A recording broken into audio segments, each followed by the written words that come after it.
Isa lang. Oo. Lola! Kumusta? Iho. Lola! Oo, tinulungan kita kahapon, oh. Oh, ako nag-ano ng mga gamot mo. Ang taray ni Lola, backless. Wow! Hindi Bakit ba nag-iisa ka? Diba?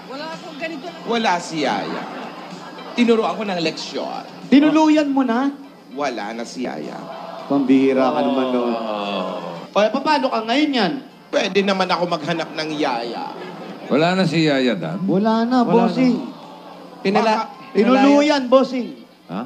Tinuluyan. Tinuruan ko ng leksyon, Marbrick. Kinadena mo ba? Marvick? Marbrick. Ano Marbrick? Si Lola talaga, oh. Nagbe-baby talk Sana na naman. pinalayas mo. Tinuruan ko ng leksyon. So, anong gagawin natin ngayon? Maghanap tayo ng bagong Yaya. Boy! Ay. Sigurado ka ba dyan? Siguradong sigurado ako. Okay. Dito ba sa barangay, meron ba gusto maging kapalit ni Yaya? Ay, kaya pala no. Ang bilis, ha? May mga dala pang ano, oh. Sino po mauna? Patingin muna resume.